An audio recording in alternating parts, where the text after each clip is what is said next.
በቅርቡ በደቡብ አሜሪካዊቷ ሀገር ደግሞም የነጻ አውጪው ታጋይ ሲሞን ቦሊቫር ሀገር በሆነችው ቬኔዙዌላና በዓለም ሀያሏ አሜሪካ መካከል ያለው ግንኙነት ከመቼውም ጊዜ በላይ ተባብሶ ወደ አደገኛ ወታደራዊ ግጭት አፋፍ ላይ ደርሷል። የቬኔዙዌላው ፕሬዝዳንት ኒኮላስ ማዱሮ ሀገራቸው አሜሪካ ልስጥሽ ያለችውን በባርነት ውስጥ የሚገኝ ሰላም ወይም በእርሳቸው አገላለጽ ስሌቭስ ፒስ እንደማትቀበል በይፋ በማወጅ በካራካስ በ10 ሺዎች ለሚቆጠሩ ደጋፊዎቻቸው ባደረጉት ንግግር የህዝባቸውን ሉዓላዊነትና ነጻነት አሳልፈው እንደማይሰጡ ምለው ተገዝተዋል። ፕሬዝዳንት ኒኮላስ ማዱሮ እንዲህ አይነቱን ቁርጠኛ መልእክት ያስተላለፉት የዶናልድ ትራምፕ አስተዳደር በካሪቢያን አካባቢ የባህር ኃይልና የአየር ኃይል ክምችትን በመጨመር በቬኔዙዌላ ላይ ከፍተኛ ወታደራዊ ጫና ከመፍጠር አልፎ ማዱሮ ሀገራቸውን ጥለው ወደ ፈለጉት ሀገር እንዲኮበልሉ ትራምፕ ትዕዛዝ መስጠታቸውን ተከትሎ ነው። በሌላ በኩል ደግሞ አሜሪካ እርምጃውን የአደንዛዥ ዕፅ ዝውውርን ለመግታት ያለመ ነው ብትልም የካራካስ አስተዳደርና የተለያዩ የፖለቲካ ምሁራን ግን ይህ የአሜሪካ የተለመደ የጉልበተኝነት ፖለቲካ አካልና የቬኔዙዌላን የተፈጥሮ ሀብት በተለይም ነዳጅን ለመቆጣጠር የሚደረግ የስርዓት ለውጥ ሙከራ እንደሆነ ይከራከራሉ። እናም በዕለቱ የዓለም አቀፍ ትንታኔ ዝግጅታችን አሁን ያለውን የሁለቱን ሀገራት ውጥረት፣ የዲፕሎማሲያዊ ድርድሮችን ውድቀት፣ በአሜሪካ ሴኔት የተነሳውን የውስጥ ተቃውሞና ሰፋ ያለውን የጂኦፖለቲካዊ አንድምታ እንመለከታለን። ከዓለም አቀፍ የትንታኔ ዘገባ ዝግጅቱ ጋር ታሪኩ ጋሹ ነኝ። የአሜሪካና የቬኔዙዌላ ውጥረት አሁን ያለበት ደረጃ ላይ የደረሰው በአሜሪካ በኩል በተወሰዱ ተከታታይ ወታደራዊና ፖለቲካዊ እርምጃዎች ምክንያት ነው። የትራምፕ አስተዳደር በቬኔዙዌላ ላይ ተጽዕኖ በመፍጠር መሪዋን ኒኮላስ ማዱሮን ከስልጣን ለማስወገድ ግልጽ የሆነ ፍላጎት እንዳለው በተደጋጋሚ አሳይቷል። በቅርቡ በካራካስ በተካሄደው ግዙፍ ህዝባዊ የድጋፍ ሰልፍ ላይ ፕሬዝዳንት ማዱሮ ለአሜሪካ ማስጠንቀቂያ በሰጡበት ወቅት ሀገራቸው ሰላምን እንደምትሻ፣ ነገር ግን ይህ ሰላም ከሉዓላዊነት ከእኩልነትና ከነጻነት ጋር የተቆራኘ መሆን እንዳለበት አስረግጠው ተናግረዋል። የባርነትን ሰላም ወይም በባርነት ውስጥ የሚገኝን ሰላም አንፈልግም፣ የቅኝ ግዛት ሰላምም አያስፈልገንም ሲሉ ማዱሮ በስሜት ተናግረዋል። ይህ ንግግር የተደረገው ፕሬዝዳንት ዶናልድ ትራምፕ ከብሔራዊ የደህንነት አማካሪዎቻቸው ጋር በቬኔዙዌላ ላይ ስለሚወሰዱ ቀጣይ እርምጃዎች በዋይት ሃውስ ምክክር እያደረጉ ባሉበት በዚህ ወቅት ነው።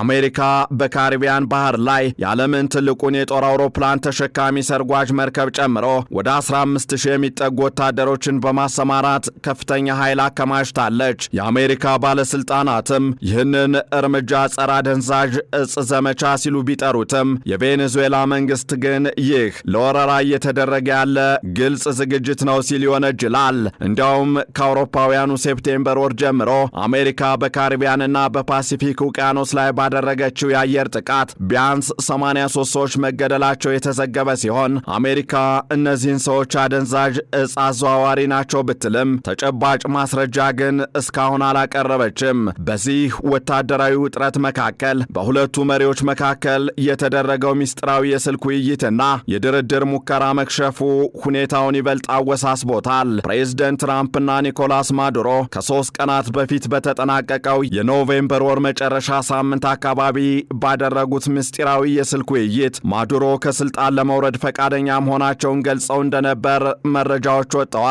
ሆኖም ማዱሮ ለዚህ እርምጃ ቅድመ ሁኔታዎችን አስቀምጠው ነበር። እነዚህም ለእርሳቸውና ለቤተሰቦቻቸው ሙሉ የህግ ጥበቃ እንዲደረግላቸው፣ በአሜሪካ የተጣሉ ማዕቀቦች እንዲነሱ፣ እንዲሁም በዓለም አቀፍ የወንጀለኞች ፍርድ ቤት አይሲሲ የተመሰረተባቸው ክስ እንዲቋረጥ ጠይቀዋል። በተጨማሪም ማዱሮ ከ100 በላይ በሚሆኑ የቬኔዙዌላ የመንግስት ባለስልጣናት ላይ የተጣለው ማዕቀብ እንዲነሳና ምክትል ፕሬዝደንታቸው ዴልሲ ሮድሪጌዝ የሽግግር መንግስቱን እንዲመሩ ሐሳብ አቅርበው ነበር።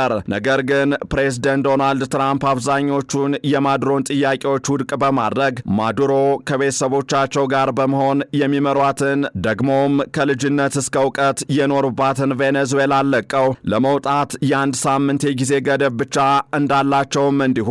በእርግጥ ይህ ትራምፕ ከድሮ ጋር ባደረጉት ምስጢራዊ የስልክ ንግግር የሰጡት የአንድ ሳምንት የጊዜ ገደብ ያለፈው አርብ ሲሆን ማዱሮ እንደተባሉት ሀገራቸውን ለቀው አለመሸሻቸውን ተከትሎ ትራምፕ በቀጣዩ ቀን ቅዳሜ የቬኔዙዌላ የአየር ክልል እንደተዘጋ በማወጅ ውጥረቱን ወደ አንድ ምዕራፍ አሸጋገሩት። ይህ ዲፕሎማሲያዊ ውድቀት ማዱሮን አማራጭ ስላሳጣቸው ሀገራቸው ወታደራዊ ዝግጅቷን እንድታጠናክር መደበኛ ያልሆኑ የጦር ስልቶችንም ለመጠቀም እንድትዘጋጅ አስገድዷታል። ይህ በእንዲህ እንዳለ የአሜሪካ የውስጥ ፖለቲካም በጉዳዩ ላይ መከፋፈል የተስተዋለበት ሆኗል። በሴኔት ውስጥ ያሉ ቁልፍ ፖለቲከኞች አሜሪካ ወደ ሌላ ጦርነት እንድትገባ አይፈልጉም። የሴኔት አናሳዎች ወይም ህዳጣን መሪ ቻክ ሹመር እንዲሁም ሴናተር ቲም ኬን ፕሬዝደንት ዶናልድ ትራምፕ ያለ ኮንግረሱ ፈቃድ በቬኔዙዌላ ላይ ወታደራዊ እርምጃ ለመውሰድ ከሞከሩ ይህንን ለማገድ እንደሚሰሩ አስታውቀዋል። ሴናተሮቹ ትራምፕ ከሚመሩት ሪፐብሊካን ፓርቲ አባል ግን ይህንን ድርጊት በግልጽ ከሚቃወሙ ሴናተር ራንድ ፖል ጋር በመተባበር የጦርነት ስልጣን ውሳኔን ወይም ዋር ፓወርስ ሬዞሉሽንን በመጠቀም የትራምፕን እጅ ለመጠምዘዝ ዝግጅት እያደረጉ ነው።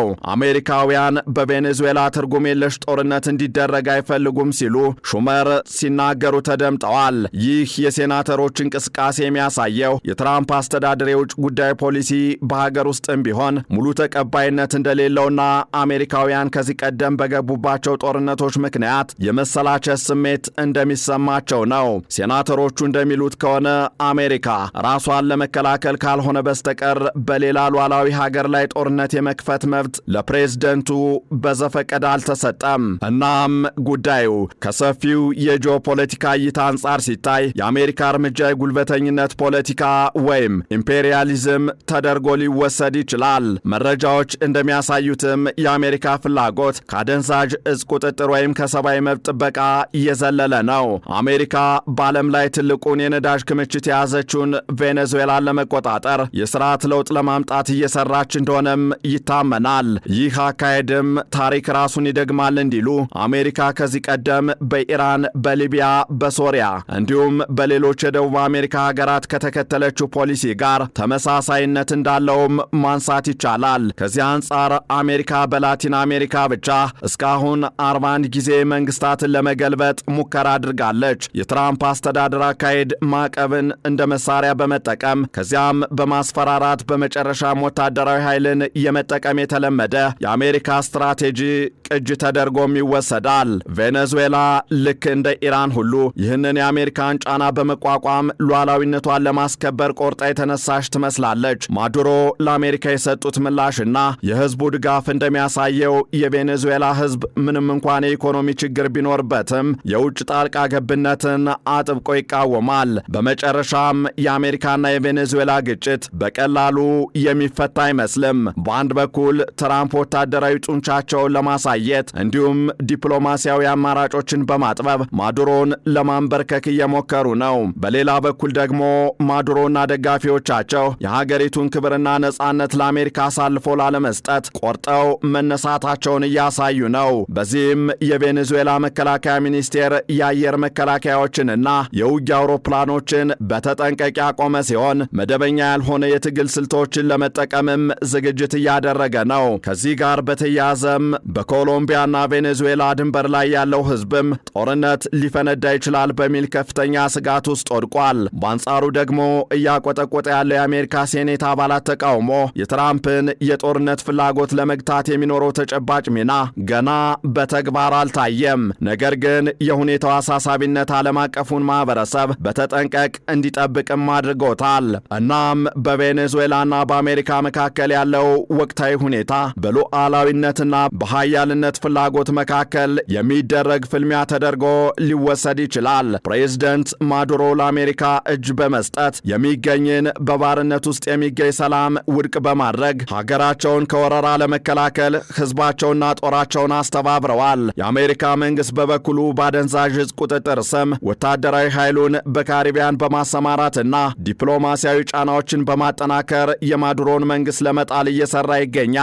ይሁን እንጂ የትራምፕ አስተዳደር በሀገር ውስጥ ከሴኔቱ የሚገጥመው ተቃውሞና የቬኔዙዌላ ሕዝብ ለአሜሪካ ጣልቃ ገብነት ያለው ጥላቻ ሁኔታውን ውስብስብ አድርጎት ይገኛል። የተሞከረው የሰላም ድርድር መክሸፍና የተሰጠው የጊዜ ገደብ ማለፍ ቀጣዩ ጊዜ ከፍተኛ ስጋት ያንዣበበበት ሆኖ እንዲቀጥል ያስገድዳል። እናም ይህ ውጥረት የቬኔዙዌላን የወደፊት ዕጣ ፈንታ ብቻ ሳይሆን አሜሪካ በዓለም አቀፍ ደረጃ የምትከተለውን የውጭ ጉዳይ ፖሊሲ ትክክለኛነትና የሉዓላዊ ሀገራትን መብት ጥያቄ ውስጥ የከተተ ታሪካዊ ክስተት ሆኖ ተመዝግቧል። ይህንን ዓለም አቀፍ ትንታኔ ስናዘጋጅ ቢቢሲ፣ ሮይተርስና ሲኤንኤንን በዋቢነት ተጠቅመናል።